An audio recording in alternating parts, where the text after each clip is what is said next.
Hoje é o segundo capítulo da minha aventura pela Amazônia.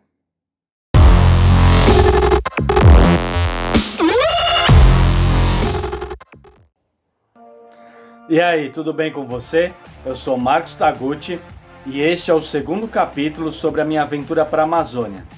Em dezembro de 2018, eu subi na Tornado Antônia e rodei 8.200 quilômetros em 21 dias, atravessando vários estados do Brasil para conhecer a região amazônica. Como eu falei no primeiro capítulo, que aliás, se você não assistiu, você pode assistir clicando aqui, ó, nesse card. Eu sempre quis conhecer essa região, ela aguça a minha imaginação, aquela coisa de aventura e tudo mais. E entre os lugares que eu queria passar, estava a BR-319. O primeiro capítulo eu terminei quando eu ia entrar na BR-319, até falei alguma coisa dela. É uma estrada que liga Porto Velho, em Rondônia, a Manaus, só que existe um trecho muito grande que ela é de lama, terra, tem algumas pontes precárias de madeira, um trecho de mais de 300 quilômetros sem poço, sem vilarejo, sem nada, só a estrada cruzando a selva e mais nada. Então, tanto que eu me cerquei de alguns cuidados. Eu comprei gasolina a mais para levar, água, alguma coisa para comer. E aí, o primeiro trecho da BR-319, que já começa a ficar um pouco mais difícil, é saindo de Humaitá, que é na Transamazônica, BR-230, e entra-se na BR-319, sentido norte, e aí eu pousei numa cidadezinha chamada Nova Realidade. E aí no outro dia, bem cedo, eu saí para cruzar a selva. E só fui chegar lá na cidade de Careiro umas 10 da noite. Então, foi uma aventura, foi muito legal. Eu comprei uma capa de nylon de camuflagem para moto, porque eu tinha a intenção de esconder a moto no mato, para adentrar no mato a pé, desbravando mesmo. Eu levei um facão e talvez até acampar no meio do nada, talvez em algum ponto da selva amazônica que nenhum outro ser humano esteve. Só que não foi possível, porque a região toda lá é pântano, é charco, é mangue, e não tinha como eu entrar. A BR-319, a gente vê nitidamente que ela é um aterro em cima do mangue, por quilômetros e quilômetros. E quando começa a chegar na parte que já não é mais mangue, já é tudo cercado com cerca de arame farpado, já é propriedade de alguém. Falando em propriedade, eu sempre vi em revistas sobre moto e vídeos no YouTube sobre a família dos Catarinos, que é uma família lá de Santa Catarina que há muitos anos mora numa fazenda lá na Amazônia, na BR-319. E muitos motociclistas ou pessoal com 4x4, veículo, carro 4x4, que atravessa essa estrada, visita, almoça lá ou até pousa, eles alugam quartos, algo assim. E eu tinha intenção de conhecê-los. Só que quando eu estava passando na região que tem a fazenda deles, caiu um temporal, daquelas chuvas torrenciais que depois para e abre o sol de novo, como é muito comum lá no norte. E eu não me liguei. Eu prestando atenção na pilotagem, a viseira do capacete já aberta, porque embaçou, o óculos embaçado e tal. E outra, um erro meu assim, grosseiro. Eu tava na cabeça que eu ia ver uma placa escrito Fazenda dos Catarinos, mas não, a fazenda deles é um outro nome. Então talvez até eu vi a placa deles, provavelmente eu vi, mas não me liguei que era a fazenda deles. Quando eu parei num restaurante bem rústico, bem mais pra frente, um restaurante de madeira bem rústico, restaurante do Gaúcho, parei para almoçar, a senhora me informou, eu perguntei e a senhora me informou, essa fazenda ficou a 20 quilômetros para trás. Aí eu pensei bem, pensei, não vou voltar. E aí eu almocei e continuei. E parece bobagem cruzar uma estrada de lama, de terra, no meio do mato e tal, mas é muito gostoso. Você com a moto ali, com aquele pensamento positivo, porque a moto não pode quebrar de jeito nenhum, e pilotando lá, eu não tinha paciência de ir devagarzinho, eu andava meio rápido, tava meio como se estivesse num rally. Foi muito gostoso mesmo. Vamos para algumas fotos com narração robótica e eu já volto de novo para continuar contando. 319 para cruzar a selva amazônica. Há um trecho de quase 300 quilômetros sem posto nem vilarejo. No começo ainda havia uma casinha aqui ou ali. Atravessei várias pontes precárias. Em alguns trechos enfrentei atoleiros. Em volta sempre mangue e pântano. Porém a natureza é sempre muito bonita.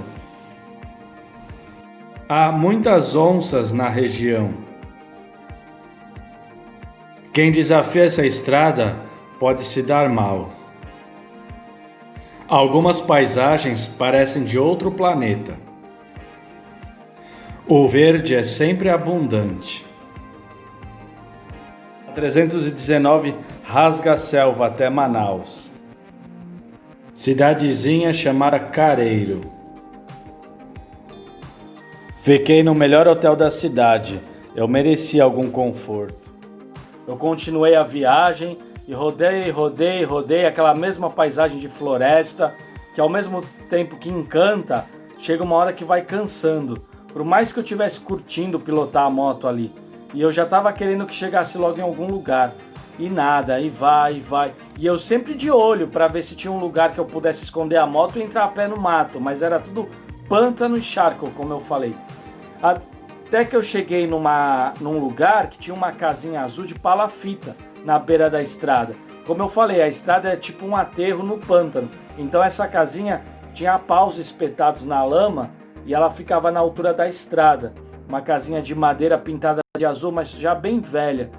E eu parei, comprei um pouco de gasolina do rapaz para garantir, depois até sobrou.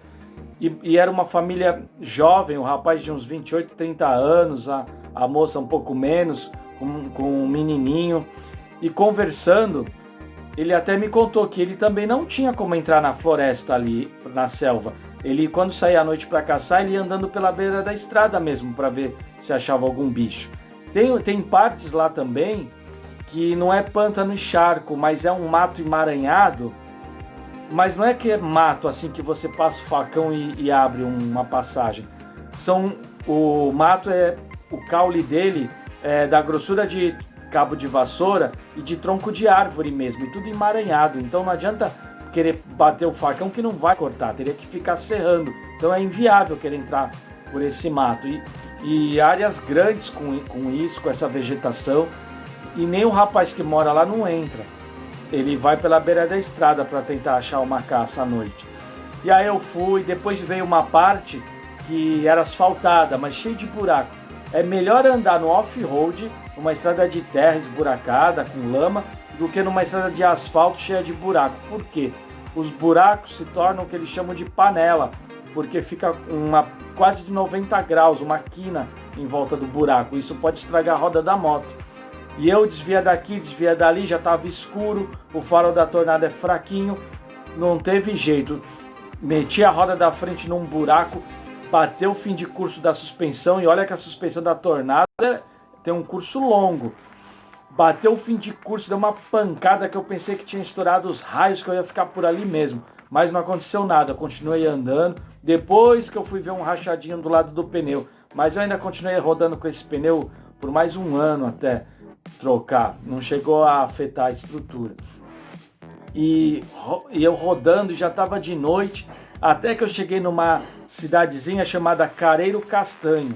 Uma cidade simples, com uma praça, com pessoas passeando na praça, com carrinho de pipoca, lanchonetezinha aberta e tal, aquele movimentinho. E eu procurei uma pousada, um hotel bem simples para poder dormir e não achei. Os poucos que eu achei não tinha garagem, não tinha nem quintal. Era casa antiga, que a porta é direto para a rua, não tinha quintal, não tinha onde guardar a moto. Eu não podia deixar a moto na rua. Aí eu fui no único posto de gasolina da cidade e falei com os caras se eu podia acampar lá. Só que também não era... Ele falou, olha, daqui a pouco o pessoal vai sair do baile e muita gente vem aqui pro posto ficar bebendo e conversando, e eles falam alto, gritam, ligam som de carro, acho que você não vai conseguir dormir. Aí eu falei, tá bom então, obrigado aí por avisar. E aí não teve jeito, eu acabei ficando no melhor hotel da cidade, que é o que vocês viram na foto. Mas valeu, porque eu tava merecendo um descanso, merecendo um pouco de conforto. E aí no dia seguinte eu segui. E aí, no outro dia, mais ou menos na hora do almoço, comecinho da tarde, eu cheguei em Manaus. Mas isso vai ficar para o próximo capítulo. Deixa o like, se inscreve, ativa as notificações, acompanha o canal, compartilha no WhatsApp, pelo menos para umas 4, 5 pessoas. Se você fizer isso que eu estou pedindo, já vai estar me ajudando. E se puder, colabora na minha vaquinha, não seja pão duro, pão dura. Eu quero correr o Rally dos Sertões para trazer conteúdo bacana para você. Então, é isso aí, até a próxima. Fui!